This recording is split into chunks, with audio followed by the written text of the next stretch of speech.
Kamusta mga ate, kuya, beshi? Si Chari po ito mula sa The Sun, Moon, Stars, PH Tarot. Ipapaalam ko lang po na ito po ay isang general read o pangkalahatang pagbabasa at maaring hindi lahat ay magtugma sa inyong sitwasyon. I-check din nyo ang inyong Moon, Rising at Venus sign. Baka doon mas tumugma ang read para sa inyo. At kung ang mensahe ay tama sa inyo, paki-like lang po at mag-subscribe kung hindi pa ninyo ito ginagawa. Okay, mag-umpisa na po tayo.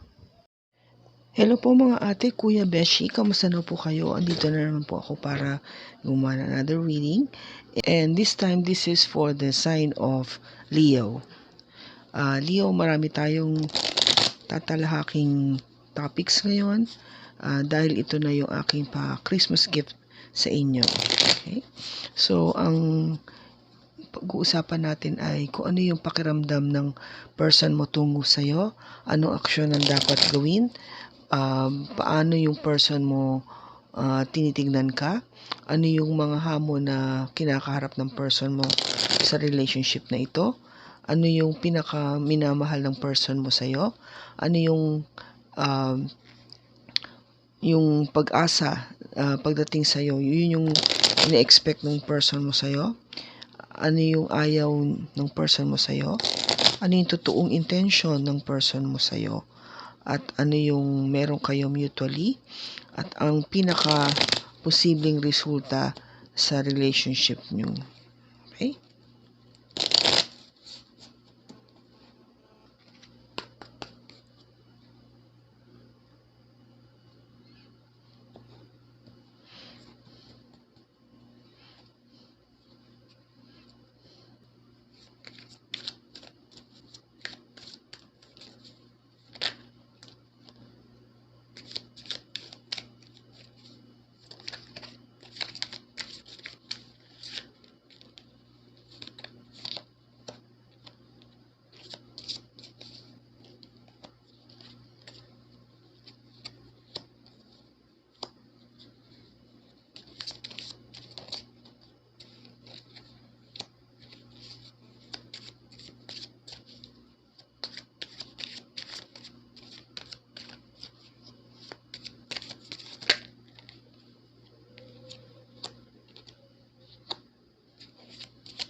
Okay, Leo, ang nakuha natin ay, hindi ko nakita.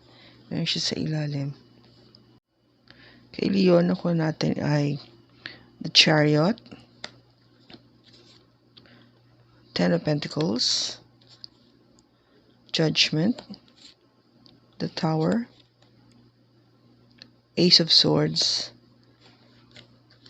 Strength, the Moon, Page of Pentacles, Four of Swords, Justice, and the outcome is King of Pentacles.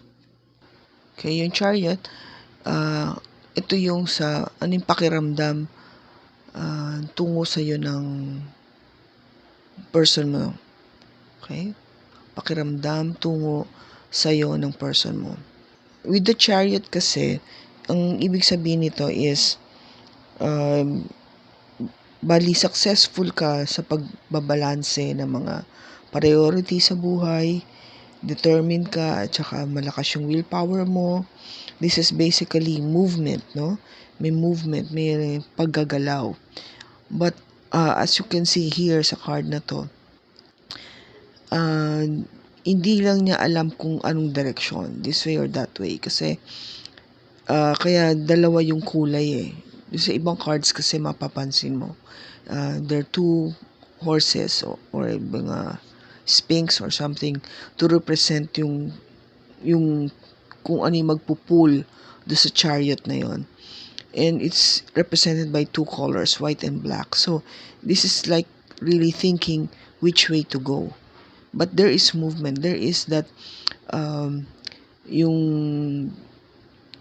kagustuhan na may mangyari o magkaroon na aksyon. Okay? So, yun yung pakiramdam ng person mo sa'yo is, Leo, is gusto magkaroon ng improvement or action or magkaroon ng, sabihin natin, ng change. Kung wala mang nangyayari, gusto mo magkaroon ng pagbabago. Okay? So, this is what your person is thinking about. Anong action yung dapat gawin? And now, we have the strength, no? Actually, this is a major arcana. This is a major arcana. Okay? With the chariot, this is signifies or represented by the zodiac sign of Cancer. Ito, Leo, of course, strength is Leo. Okay? Strength, definitely, okay, yung courage na gawin kung ano yung gusto mong gawin. Okay? Yung sinasabi dito na anong action yung dapat gawin is magkaroon ka ng courage na gawin mo yung dapat mong gawin. So, if you are planning something na, that would improve yung relationship nyo, then do it. Yun yung sinasabi, yun yung binibigay na advice. Is magkaroon ka ng lakas ng loob para gawin yung dapat mong gawin. Okay? Have the strength. Have the courage. And then, paano nung person mo ikaw tinitignan is represented by the Ten of Pentacles. So, the Ten of Pentacles is the total fulfillment. I would say fulfillment in terms of yung material gains. Kasi this is Pentacles. So, makikita mo here na happy yung family, maganda yung kanilang surrounding, maganda yung kanilang bahay, maayos ang kanilang pananamit, everybody's healthy, everybody's happy and contented. So, this is the Ten of Pentacles. Everybody is really wishing for this. Kasi ito yung pinaka-ultimate, ultimate fulfillment. Siyempre sa isang magpamilya, ang gusto mo is ganito, na yung magkaroon ka ng magandang pamilya, everybody is healthy, you are financially stable, you have a wonderful home, you can go anywhere you want, you can enjoy with the family all the pleasures that this world can give. Because you have the money, you have the resources. Yun yung nangyayari dito. And it doesn't go lang sa mga anak mo, but you are hoping that even it would go further pa nga. Sabi nila, if you have that legacy, if, for example, if you have a business, then you wanted that to be extended to your grandchildren pa. So, ganun kaano yung Pentacles, no? You wanted really something that is very tangible, hinahawakan, na sabi nila, pwede mong dalhin sa bangko kasi, you can see that there are cash, there are money on it, may value. Okay? So, ito yung paano tinitignan ng person mo, ikaw, is you have value. Actually, ito yun, may value ka, and when it comes to, putting up a very good family with having all the money resources that you need to establish this family, yun yung tingin niya sa'yo. You are the Ten of Pentacles. Ano yung hamon na hinaharap ng person mo sa relasyon na to? Another major arcana, which is the Moon. This is represented by Pisces. Now, the Moon, of course, is it gives you a bit of clarity. Sabi ko a bit kasi sa gabi to Hindi siya katulad ng sun na sa umaga ay maliwanag, nakitang-kita mo lahat. Ito kasi may mga bagay pa rin na hindi mo nakikita lubos-lubusan. May mga, sabi nila, nagbibigay ng meron pa ring sikreto. A bit of secret that's not being shown to you. And also, this is also parang asking you, if you have any other fear, yung other interpretation is kung may mga fear ka,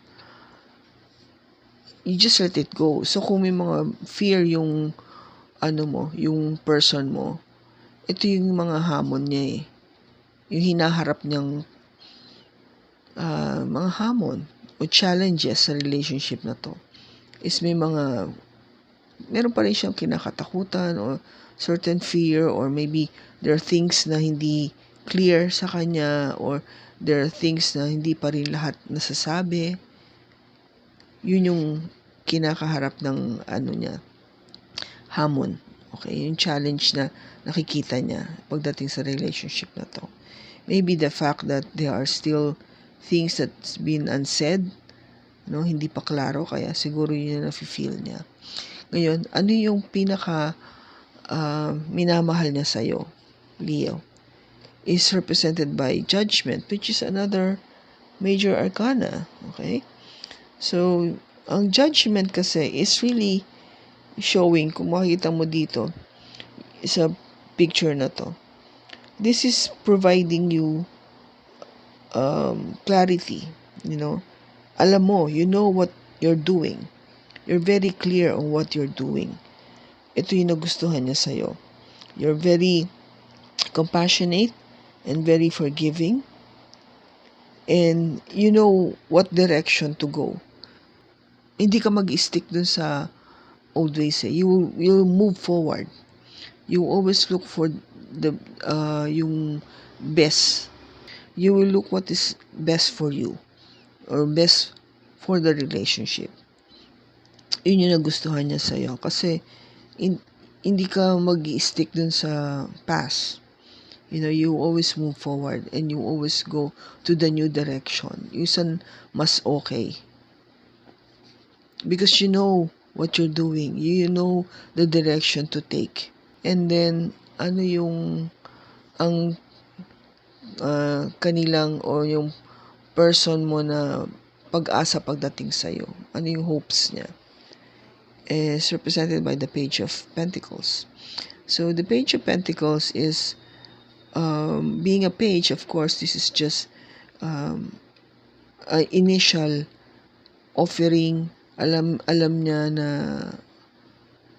ang inaasahan niya, of course, there will be an offering.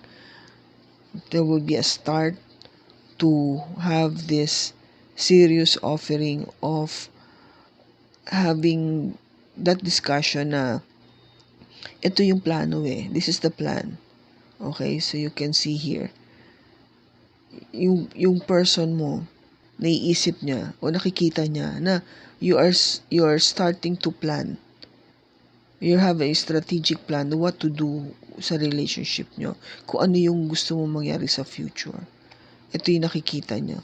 Though, umpisa pa lang, kasi page pa lang, hindi siya yung pang-level ng mga panghari na talagang full plan na o na layout na lahat ng mga plano.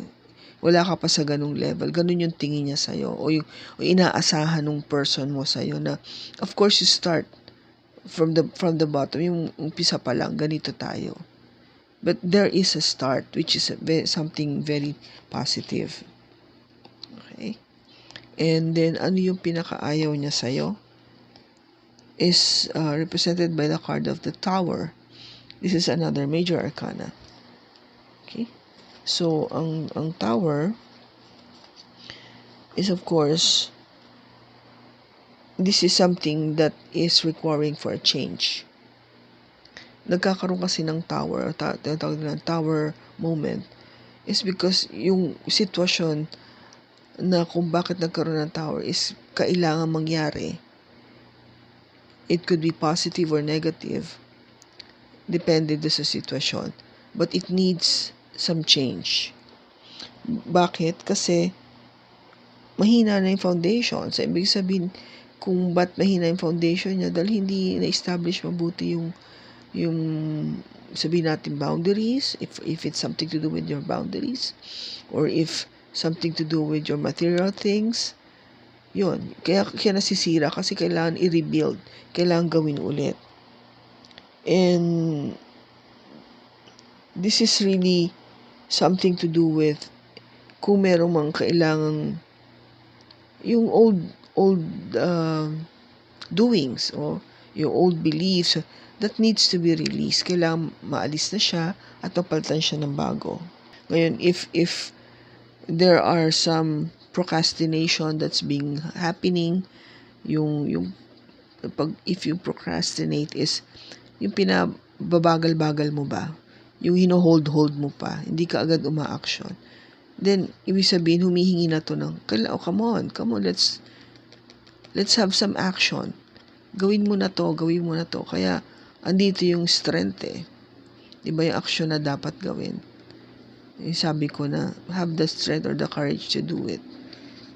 In other words, if you are planning something, kung may pinaplano ka, then actionan mo na. Yun yung gusto niyang sabihin dito. And then, ang totoong intention niya sa'yo, ng person mo sa'yo, Four of Swords is represented dito. And Four of Swords is really praying, either praying, meditating, and thinking na kung ano man yung all the good things, trying to have that, parang di ba when you go to sleep, you dream about it, you dream about all the wonderful things that you wanted to happen in your life. So, normally you do it, yung pag peaceful ka you have that me time, and you just think about it na yung lahat ng gusto mo mangyari. Yun yung positive things na gusto mo mangyari sa relationship. Ang intention, of course, ng person mo is magkaroon ng maging tahimik yung relationship na very peaceful, na it is really something that is being blessed by God, kasi this is also something to do with the prayer.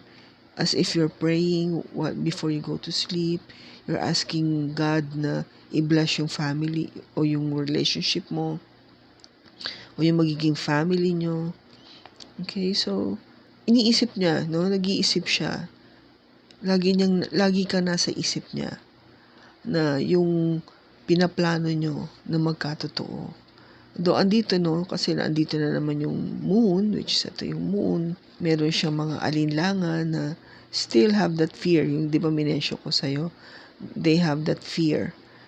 Hindi yung maalis yun na iniisip niya na yung meron pa rin siya na baka anong mangyari. This is just nasa isip niya yun. Pero of course, kaya nga there's a moment wherein you pray and you ask God to bless this relationship. Ngayon, ano yung meron kayo mutually or pareho kayo is the Ace of Swords. So, Ace of Swords, of course, aces are new beginnings, And this is really something to do with being open, honest, always having that conversation, an open conversation with regards to everything that you wanted to discuss or speak about. Maganda to kasi it is all about, swords are all about logic, thoughts, more of yung logical side of the relationship. Hindi siya yung emotional side. But it is needed kasi para maganda yung foundation nyo, like this one. Hindi magkaroon ng tower. Because what you needed is really to open up and have that discussion. Constantly have that discussion. Yung honest to goodness discussion. Okay? And then, ano yung pinaka mahusay na posibleng resulta sa relationship nyo? Is of course justice. Of course, justice is providing balance. Providing yung balance na yon na you weigh all the pros and cons first before making the judgment. You make sure that everything here in this relationship has been, once you have discussed it, you weigh things para maging balanse. To be impartial, wag yung may sinasidan ka, and to be very objective. You will stand for what you believe. Yun yung isa sa mga qualities na inaano ng justice is kung anong sa kanan pinaniniwalaan mo, ito yung tama. You stand by it. And of course, you do it with all integrity. Diba? Integridad. Hindi yung wala lang. Para maging maganda yung resulta ng relationship. Be fair. That's exactly what they're saying. And the outcome is, of course, the King of Pentacles. King of Pentacles is a very good father, a very good family man, a very good provider. Napakabuti niyang worker. Napakahusay. Since this is already a king, yun yung sisabi ko, di ba? Dati page yung tingin sa'yo. Here. Dati page. Bata pa. Ngayon, be the King of Pentacles. Kasi siya yung very responsible, would provide all the material prosperity sa relationship, can balance work and family, lahat ng abundance, mabibigay mo. So, this is the advice, to be the King of Pentacles. Very loyal, very serious, determined, hardworking, a good provider. Yan yung characteristics niya. Of course, you focus on your money, but not just money, because the King of Pentacles is also very loving. Kaya magaling siya maging family person because andun yung love at saka yung being a responsible person. So, yun yung outcome. Now, we will see one by one kung bakit lumalabas ito, yung mga cards na to. Kaya medyo mahaba-haba ito Leo. Okay? So, this is to give you a more depth explanation kung why. Okay? I'm just fixing the cards. Let me this. Okay.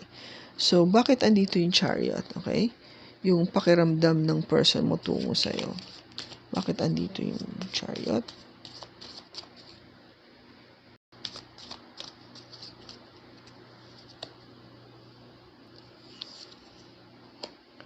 Okay, we have the High Priestess and the Ace of Cups. Now, the High Priestess is another major arcana that is more of using their intuition. This is a keeper of secret. So, this High Priestess is represented by the sign of Pisces.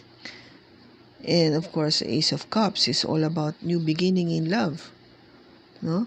So, ang pakiramdam ng person mo tungo sa'yo, apart from having this energy of movement from the Chariot, is you also are very intuitive. No? You use your intuition para malaman mo kung ano yung mga bagay-bagay na dapat desisyonan, no? You're very good at keeping things to yourself. And Ace of Cups is, of course, providing that love, that new love. Because you yourself have filled your own cup. So you are capable now of giving love or providing that love to your person. Okay? So, action na dapat gawin. But andito yung Chariot.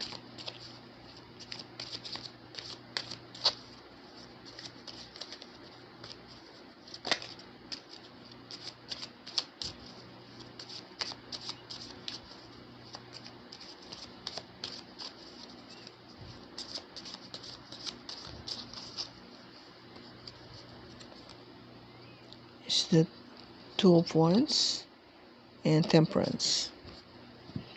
So, the Strength is clarified by the Two of Wands and Temperance.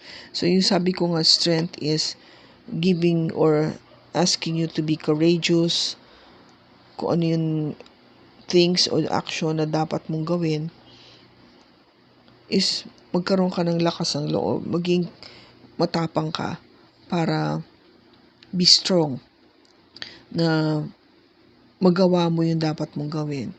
And Two of Wands is really making that decision what to do, and be patient about it with the Temperance. Provide that balance, hindi lang be patient but also to be equal pagdating dun sa action na dapat mong gawin. Be mindful and be logical about it. Yung pag-isipan mo mabuti. Think about it, because sabi nga nila, hindi siya para maging fair. That's why you have here justice, di ba, sa dulo. Is for you to be fair do sa action na dapat mong gawin. Whatever that is. Of course, something to do in relation to sa relationship. So, kung ano man yung pinaplano mo, make sure na you think it over, make that decision, have the courage to make that decision, and be fair about it, and you provide balance. And of course, kung it would be a longer, yung sabi natin, this is for the long haul or long term, be patient about it. So, yung paano kanong person mo tinitignan, Ten of Pentacles. So, tignan natin bakit andito siya. We need to clarify. Is a Queen of Swords and Seven of Swords. So, paano ka tinitignan? Of course, with all the goodness of the Ten of Pentacles, this has been clarified by, with the Ten of Pentacles, of course, what is needed is for you to be able to also have, hindi lang yung material gains, when it comes to providing all these material things sa family. Kung hindi, what is needed also is maging truthful ka. You go for honesty, not the Seven of Swords. Kasi ang Seven of Swords, yung energy na binibigay nito is about cheating, lying, stealing, running away, making false accusations, those things. So, para maging maganda yung tingin o yung magiging flow ng relationship, is ang kailangan is not just all material good things, but to be honest with your conversation, and of course not to do any negative things, which is yung pagsisinungaling, pagtatago, pagpupuslit, na posible mag-umpisa, mag-spark ng pag-aaway. Kaya ito yung negative card na dapat natin alsin, yung energy na to.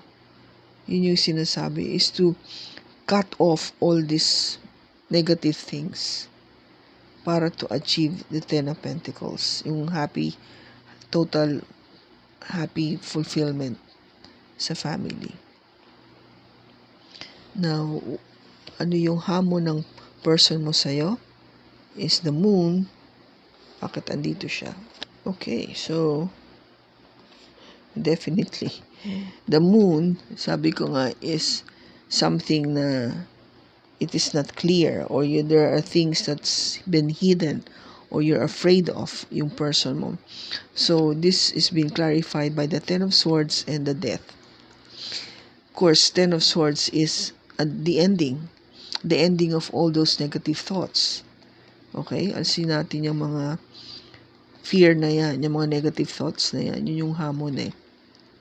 And of course, death is about rebirth, transformation, pagbabago. This is asking for change, to take out that negative thoughts, to end, actually, tapusin na, alsin yung negative thoughts na yan, no? And paltan siya ng mga positive thoughts, no? Because everything should be clear. Once you make that discussion, if you discuss things, everything with all honesty, then mawawala yung negativity, mawawala yung energy ng moon, magiging sun. Sun will give you all the clarity. Lalabas siya, magiging maayos, maliwanag, walang tinatagong sikreto, magiging masaya ang relationship. Now, ano yung pinaka minamahal niya sa'yo o yung nagustuhan niya sa'yo? No? Leo, ano yung nagustuhan ng person mo sa'yo? So, we have judgment. Now, we ask bakit andito yung judgment? Is the Lovers and the Knight of Cups. Okay. So, of course, in judgment, Lovers and Knight of Cups, this is all about love. Offering of love. No? It's you being together and offering that love, having that love for each other. Yun yung pinaka nagustuhan niya sa'yo. It's because you see, nakikita ng person mo sa'yo na you value this relationship and you really love your person. You offer that love. May pagmamahal. Hindi drawing, hindi sabi-sabi, kung hindi may aksyon. Meron talagang damdamin na nararamdaman. You can feel the love. And you see yourself as lovers. Ang tingin niya sa'yo pareho. Kayo ay mag-lover. Okay? And then, ano yung pag-asa or hopes ng person mo pagdating sa'yo? Is yung Page of Pentacles.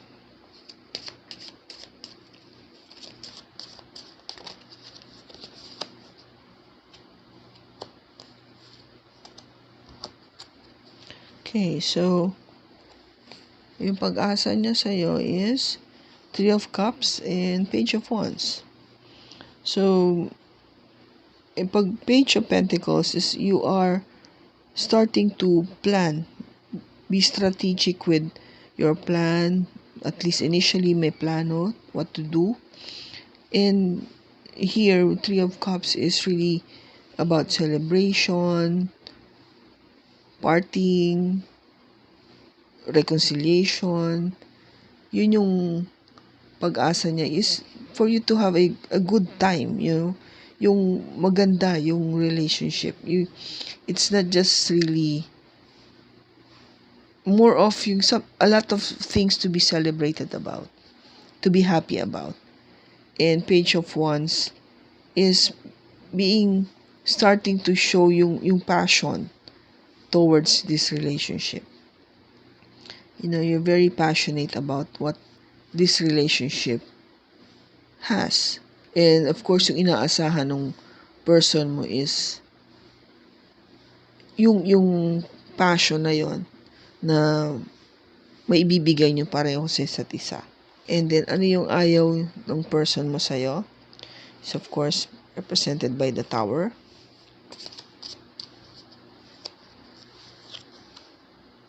Is the Four of Pentacles and the Page of Cups. Okay, so yung ayaw ng person mo sa'yo is with Four of Pentacles kasi may tendency ka na i-hold back yung maging very protective nitong mga kaperahan. Itong mga, I don't know kung right to say, but may very mindful pagdating sa expenses. And of course, yung Page of Cups is yung love na pinapakita mo. There is love, but it is not yung king, hindi siya King of Cups. Hindi siya yung ultimate na love talaga. Kung hindi, pang-umpisa pa lang na pagmamahal. So, yung ina-expect o hinahanap-hanap ng person mo sa'yo is yung talagang love na alam mong buhos na buhos. Mahal mo siya kasi andito eh. There's this offering of love and you see nga na mag-lovers kayo. Pero ang nararamdaman nung person mo sa'yo, hino-hold back mo yung feelings mo. Hindi ka pa ganun ka-totaling bigay na bigay sa kanya. Meron ka pa ring, ang tawag mo doon, yung parang reservation. You reserve. Meron ka pa ring hindi totally nililet go mo yung feelings for your person. Yun yung ayaw niya sa'yo. Kaya siguro there is this tower. There is that asking of that needs to change. Yung holding back. You need to take off that negative energy of holding back your emotions. Kasi for whatever reason kung bakit mo siya hold back, I don't know if there's still some questions about the relationship, but Tower is asking na that has to change. Kung gusto mo maging maayos yung relationship, walang maging negative thoughts yung person mo, hindi na siya magkaroon ng takot o mga pag-iisip na baka ganito, baka alam mo na yung all those negative things feeding on her mind, on her or his mind about the relationship, mawala yon. Ngayon, ano yung meron kayo, ito pa pala, ano yung totoong intention ng person mo, okay? So, ito yun, di ba sinasabi ko, we need to take this off, itong Four of Pentacles, of holding back that emotion, para wala siyang magkaroon siya ng peacefulness, na hindi na siya mag-isip ng negative or shadow side o magkaroon ng alinlangan. Okay, but andito yung Four of Swords.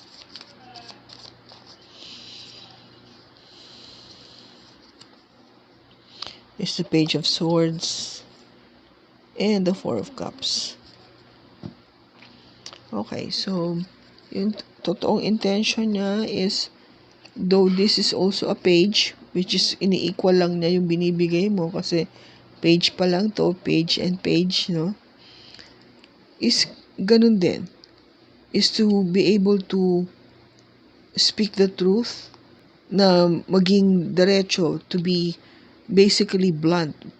Blunt is yung dire-diretso ka magsalita. Hindi ka na yung ang intention ng person mo is hindi na siya magpapaligoy-ligoy pa ng pagsasabi sa'yo. Magiging very straightforward siya kung ano yung nafe-feel niya o naiisip niya sasabihin niya sa'yo.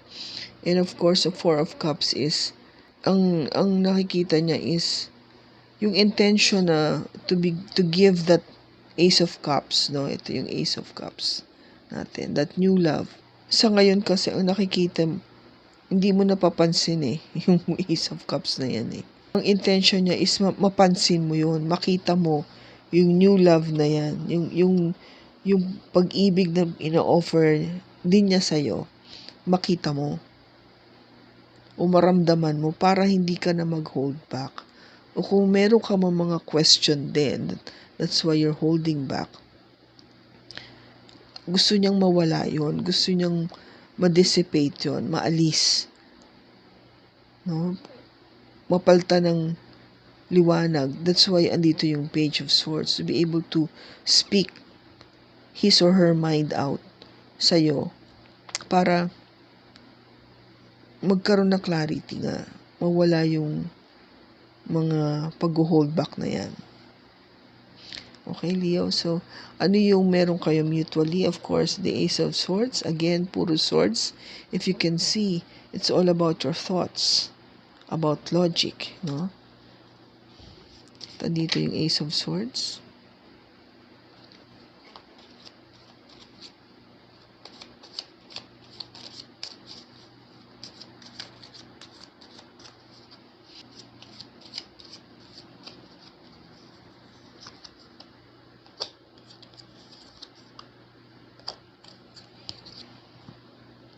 Ace of Swords is clarified by Eight of Swords and the Eight of Pentacles. So, Eight of Swords, of course, is you need to release yourself na hindi ka naman talaga sabihin natin na feeling mo kasi naka-cage in. But you are not. Ayaw mo lang kasi makita eh. You need to see. You need to see what's in your thoughts na kung ano yung iniisip mo. Hindi yun totoo. And you need to work on it. With the Eight of Pentacles, you need to work on this relationship. Okay? Pareho kasi kayo eh. What you have both is doing or experiencing is what you need to do is you need to work on these thoughts, these negative thoughts that you have sa relationship or with each other. You need to work on it. You need to take off those blindfolds and take off those rope dun sa mga kamay nyo, sa wrist nyo, to be free and to see that it is really the situation is not that bad. Hindi naman kasi kayo totally nakagapos or naka-cage in. But you can see there are spaces in between na you could just take it off or you can walk away easily. Kung aalsin mo lang yung blindfolds. Ibig sabihin, you have to look at the truth, the bigger picture. Kaya andito yung Ace of Swords eh. Look at yung katotohanan. Face the truth. Speak out the truth. Be honest with your conversation, with each other, with your feelings. So you can, alam mo yun, you have to work on it. Work on being conversational with each other. Okay? Yun yung sinasabi niya. And then, ano yung pinakamahusay na posibleng resulta? Is justice. Bakit andito yung justice?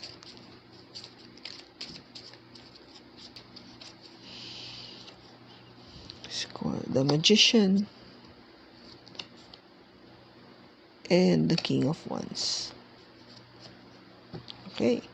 So, ang Magician is really having all the tools. All the suits are here. We have the Cups, the Sword, the Pentacles, the Pentacles, and the Sword, and the Cup. So, lahat ng kailangan mo andito. You are given all these tools. And having that passion, having that determination, that move, that action that needs to be taken para maging successful yung relationship is, of course, asking you first to balance things out, maging very objective and impartial sa mga pag-uusap, desisyon na gagawin. Use all your tools, when you make that decision or conversation. And, of course, be passionate about it. Be action-oriented. Be determined. Yun yung nire-represent dito ng King of Wands. So, if for example, nag-decide kayo na, okay, we are going to start, say, saving money para sa ating future, then you go for it. Make a very, sabihin natin, yung reasonable amount that you can put into the bank, save, because you have naman the tools eh. Lahat ng kailangan mo yung pagdating sa paano ka makakapag-save, if you have good work or career, or maybe perhaps you're doing business, ganon, you are given that tool to succeed. And then, of course, you will succeed because of your determination, your creativity, your passion to fulfill that dream. Yun yung, yun yung posibleng resulta. And the outcome is, of course, the King of Pentacles. Let us see.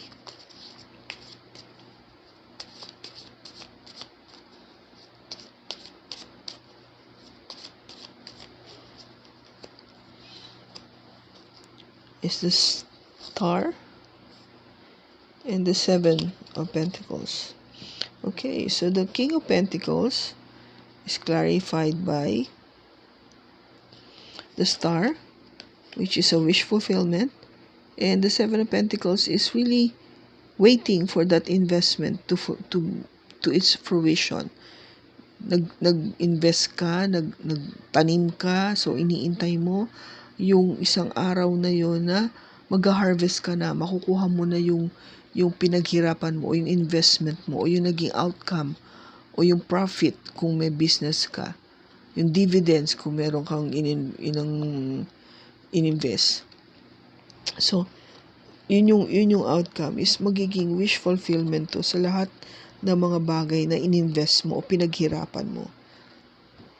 So if it is relationship wise, of course, if you have really planned all the things that you wanted for this relationship to succeed and for your future family, it will come true with the Star. This is God's saying that I have blessed this relationship to succeed. It is with God's blessing, okay? As long as you work hard for it. You work hard for it. Ito yung Eight of Pentacles. Pagtrabahuhan nyo na mag-succeed siya. Because you're given all the tools to succeed. You have the Ace of Swords here to be able to communicate honestly para mawala yung mga negative na yan. Okay? So, let us see. Let's just have one more card to check kung ano yung outcome.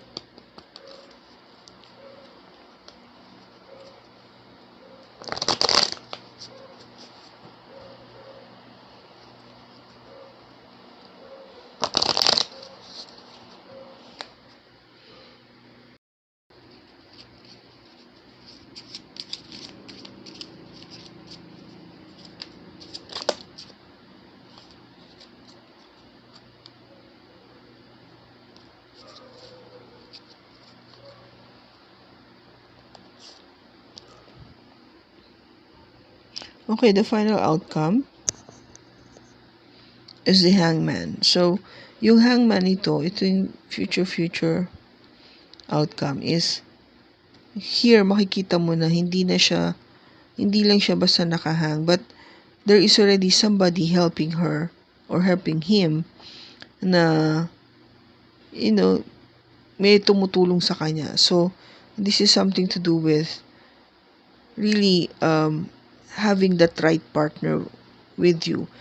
Kahit in terms of difficult times, sabi nga naka-upside down ka kasi, still somebody is looking after you and loving you for whatever position that you would take, yung circumstances or situation that you would take in the future. There is always this person that would love you. Okay? So, that is that outcome. So, let us just ask kung ano yung just get another card. Sorry. Any messages?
Okay, so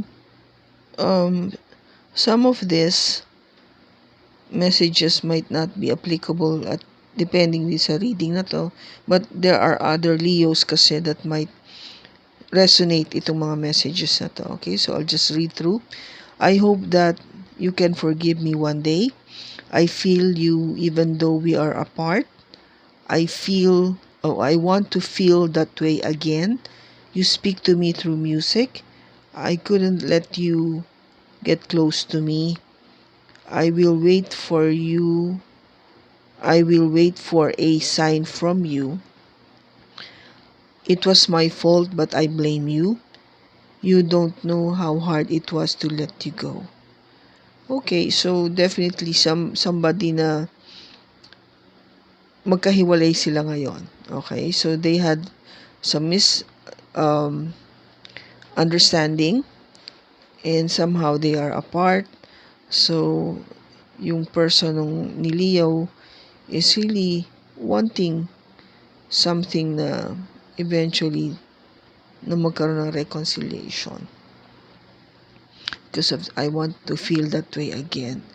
You speak to me through music. So, hindi ka pa rin niya nakakalimutan. Andun ka pa rin sa puso niya. And I will wait for a sign from you. So, nag-iintay siya. And there are a lot of things na gusto niya masabi. And maybe one of them is, of course, to be able to ask for forgiveness. Sana po nakatulong sa inyo ang reading na ito. At salamat po sa panonood ng video.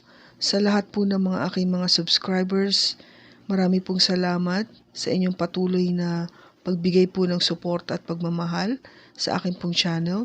At para po sa mga bago pong mga aking viewers, malaki po ang maitutulong ninyo kung kayo po ay makakapag-like and subscribe para po ito sa pagpapatuloy po ng ating channel. And naglo-look forward po ako sa mga susunod po nating video. Marami pong salamat ulit sa panonood. Mag-ingat po tayong lahat. God bless po. Take care. Love you all.